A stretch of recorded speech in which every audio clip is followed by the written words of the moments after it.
ये 4 बात बच्चे जनरली समझ नहीं पाते हैं। मैं इस प्लस माइनस को बच्चों को कई विधियों से समझाता हूँ। मैं बताता हूँ कि प्लस का मतलब जमा होता है, माइनस का मतलब उधार होता है। ये भी मैं बताता हूँ कि अगर सेम साइन है तो जुड़ जाता है और अगर विपरीत साइन है तो घट जाता है। लेकिन इसको बच्चे अक्सर भूल जाते हैं और फिर मैं बहुत परेशान होता हूँ। मैं एक दिन पढ़ाता हूँ, दूसरे दिन भूल जाते हैं। तो मैंने सोचा कि मैं जो है इस पर एक वीडियो बना दूं ताकि बच्चे इसको देख करके आसानी से समझ सकें। तो मैं इसको कुछ डिफरेंट तरीके से समझाऊंगा ताकि ये फिर कभी भी ना भूले। तो आइए इसको समझते हैं कि ये प्लस माइनस का कन्फ्यूजन क्या होता है। तो अब यहाँ देखिए, जैसे लिखा हुआ है -3 -8, तो यहाँ पर ये देखिए सेम साइन है, ये भी माइनस में है, ये भी माइनस में है। अब अगर हम इसको माइनस को अगर हम पानी समझ ले तो ये पानी है और ये भी पानी है, तो पानी में पानी अगर मिलाएंगे तो मिल जाएगा और पानी ही आएगा। तो यहाँ अगर माइनस है और यहाँ भी माइनस है तो ये माइनस में ही आएगा और ये फिर ये जुड़ जाएगा, -3 -8 जुड़ जाएगा। तो 8 और 3 को हम जोड़ेंगे तो ये 11 आ जाएगा, तो ये -11 हो जाएगा। उसी तरह यहाँ देखिए +3 है, +8 है, तो ये भी जुड़ेगा और प्लस में हमारा आंसर आएगा, ये भी हमारा 11 हो जाएगा। तो यहाँ पर ध्यान ये रखना है कि अगर आपका सेम साइन है, मीन्स माइनस माइनस अगर है तो ये जुड़ेगा और आंसर माइनस में आएगा। मीन्स अगर हम इस माइनस को चावल समझ लें तो ये भी चावल ही होगा और चावल में चावल मिलेगा तो चावल ही आएगा, इसलिए माइनस ही आएगा। इसी तरह यहाँ पर भी प्लस ये भी है, प्लस ये भी है, तो प्लस में ही आंसर आएगा। इसको तो बच्चे ऐड ही कर ले जाता है। यहाँ पर प्लस हम लगाएं या ना लगाएं, अगर हम 3 + 8 लिखेंगे तो ये सिंपली 11 आएगा। ये तो सीधा सा है, 3 + 8 = 11। यहाँ प्लस अगर नहीं लिखा तो प्लस समझा जाएगा, यहाँ भी प्लस नहीं लिखा है तो प्लस समझा जाएगा। अब यहाँ पर देखते हैं -3 लिखा हुआ, +8 लिखा हुआ। अब यहाँ पर जो है अपोजिट साइन है, एक जगह प्लस है, दूसरी जगह माइनस है। तो अगर एक जगह प्लस हो, दूसरी जगह माइनस हो, तो हमेशा जो है सब्ट्रैक्ट करते हैं, हमेशा घटा देते हैं। बड़ी संख्या में से छोटी संख्या घटाते हैं। तो यहाँ पर 8 में से 3 घट जाएगा, 5 आएगा। लेकिन अब यहाँ पर ध्यान ये देना है कि चिन्ह क्या आएगा, प्लस आएगा कि माइनस आएगा। तो उसके लिए ध्यान ये रखना है कि जो बड़ा होता है, जो ज़्यादा होता है वही डोमिनेंट होता है, वही प्रबल होता है। जो बड़ा होगा जो वही ताकतवर होगा। तो बड़ा के पहले यहाँ प्लस है, छोटा के पहले माइनस है, तो बड़ा के पहले यहाँ प्लस है, तो यहाँ पर आंसर प्लस में आता है। यही इसी तरीके से हम इसको याद रख सकते हैं। यहाँ +3 है, -8 है, तो यहाँ पर भी चिन्ह जब भी अपोजिट होगा, एक चावल है एक गेहूं है, तो चावल और गेहूं मिलेगा तो इसमें जिसकी मात्रा ज़्यादा होगी वो ज़्यादा दिखेगा। अब यहाँ पर 8 जो है माइनस में है और ये प्लस में है, तो यहाँ पर माइनस वाला ज़्यादा दिखेगा, तो यहाँ पर माइनस आएगा और इसमें से ये घट जाएगा, तो यहाँ पर -5 आ जाएगा। तो अगर यहाँ +3 हम ना भी लिखें, सिंपली 3 - 8 लिखें तो भी यहाँ +3 समझा जाएगा और 3 - 8 है तो इसका भी वैल्यू -5 आएगा।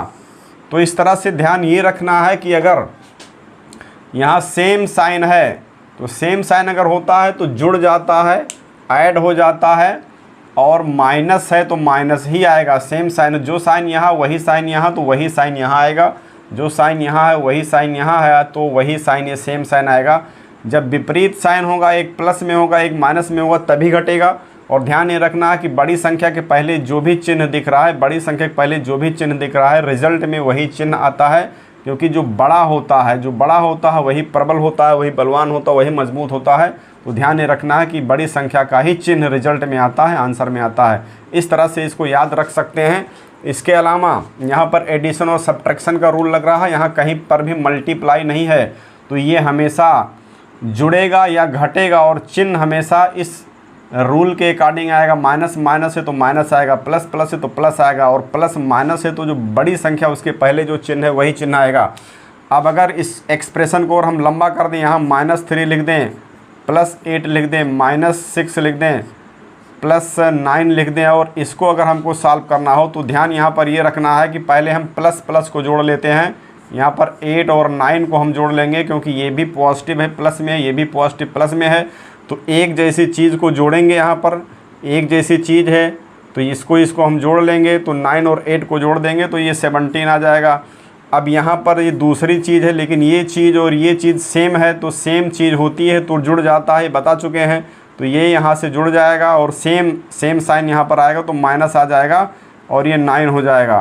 तो अब हम यहाँ पर 17 माइनस 9 कर देंगे तो ये 8 हमारा आंसर आ जाएगा और यही हमारा आंसर हो जाएगा। तो इस तरह से इस चीज़ को इस तरह से याद रखते हैं। अब अगर इसी में मान लीजिए अलजबरा आ जाती है, यहाँ पर बीजगणित आ जाता है, -3x -8x लिखा हुआ है, तो इसमें भी वही रूल लगेगा, यहाँ भी माइनस है यहाँ भी माइनस है, तो ये रिजल्ट माइनस में ही आएगा और दोनों जुड़ जाएगा। तो -11x यहाँ पर लिखा हुआ तो x आ जाएगा। अगर यहाँ y लिखा हुआ है, 3y लिखा हुआ है, +8y लिखा हुआ है, तो भी ये सेम चीज़ माना जाएगा। और यहाँ भी प्लस है यहाँ भी प्लस है तो प्लस में आ जाएगा, 11y आ जाएगा। और अगर यहाँ पर -3x लिखा हुआ है, +8x लिखा हुआ है, तो यहाँ पर भी वही रूल लगेगा, ये माइनस में है प्लस में तो घट जाएगा, तो इसमें से घट जाएगा 5 आएगा, लेकिन अब 5x आएगा और बड़ी संख्या के पहले प्लस है तो यहाँ पर प्लस में आएगा। और अगर यहाँ पर +3x है या सिंपली 3x है, -8x लिखा हुआ है, तो यहाँ पर भी ये प्लस में है ये माइनस में है, तो बड़ी संख्या में से छोटी संख्या घटा देंगे तो ये 5 आएगा 5x, लेकिन बड़ी संख्या के पहले माइनस का साइन है तो यहाँ पर भी रिजल्ट में माइनस आएगा। तो यहाँ पर अगर x लगा हुआ है तो सिंपली यहाँ रिजल्ट में x लग जाता है, और अगर x नहीं लगा हुआ तो सिंपली नंबर आता है। लेकिन साइन का ये ध्यान रखना है, एक जैसी चीज़ है तो वही चीज़ यहाँ पर आएगी, एक जैसी चीज़ है तो वही चीज़ यहाँ पर आएगी और दोनों जुड़ जाएगा। लेकिन अगर विपरीत चीज़ है तो यहाँ पर घटेगा और जो बड़ी संख्या है, जो बड़ी चीज़ है, वही चीज़ यहाँ पर दिखाई पड़ेगी। तो ये तो बात एडिशन और सब्ट्रैक्शन की हो गई, जोड़ और घटाव की हो गई। अब यहाँ पर मल्टीप्लिकेशन देखते हैं कि गुणा कैसे होता है। तो गुणा का रूल ये है कि यहाँ पर बीच में गुणा लगा हुआ है तो माइनस माइनस का गुणा प्लस हो जाता है और इसको मल्टीप्लाई करेंगे, 3 8 24 यहाँ पर लिखेंगे तो ये प्लस में 24 आएगा। अब इन दोनों में डिफरेंस ये है, क्योंकि बच्चे अक्सर इसमें और इसमें कंफ्यूज भी हो जाते हैं, तो यहाँ पर देखिए इन दोनों में डिफरेंस ये है कि यहाँ बीच में कहीं पर भी मल्टीप्लाई नहीं लगा हुआ है, कहीं पर भी गुणा नहीं लगा हुआ। तो कहीं पर भी अगर गुणा नहीं लगा हुआ है तो हम इसको एडिशन और सब्ट्रैक्शन समझेंगे और फिर इसका साइन का रूल यही होगा, साइन का रूल इसका यही होगा, यही आपको माइंड में रखना है। लेकिन अगर बीच में मल्टीप्लाई लगा हुआ है, बीच में मल्टीप्लाई लगा हुआ, तभी इसको मल्टीप्लिकेशन समझाएगा जाएगा, और तब उस केस में माइनस माइनस का मल्टीप्लिकेशन प्लस होगा और यहाँ प्लस प्लस का मल्टीप्लिकेशन प्लस होगा। इसको मल्टीप्लाई करेंगे 24 आएगा। और यहाँ माइनस और प्लस का मल्टीप्लिकेशन माइनस होता है, माइनस और प्लस का मल्टीप्लिकेशन माइनस होता है तो ये -24 हो जाएगा। और प्लस और माइनस का मल्टीप्लिकेशन भी माइनस होता है तो यहाँ पर -24 हो जाएगा।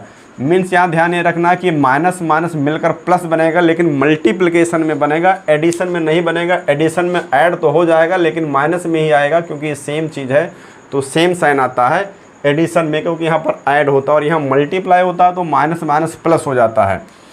तो ध्यान ये रखना कि माइनस माइनस प्लस हो जाएगा और प्लस प्लस तो प्लस रहेगा ही रहेगा, इसमें कोई कन्फ्यूजन नहीं है।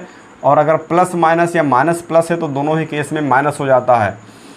तो इस तरह से आप इन साइन कन्वेंशन को याद रखिए, क्योंकि जब तक ये चीज़ आपको नहीं आएगी तब तक मैथमेटिक्स नहीं आएगा। ये बहुत ही बेसिक चीज़ है और ये चीज़ सभी स्टूडेंट्स को मालूम होना चाहिए। बहुत से बच्चे इसमें कन्फ्यूज हो जाते हैं, तो इस वीडियो को आप देखेंगे तो आपका कन्फ्यूजन ख़त्म हो जाएगा। इसलिए अब इस चीज़ को आपको भूलना नहीं है और इसी बेसिस पर आपको अर्थमेटिक और अलजेब्रा को सॉल्व करना है।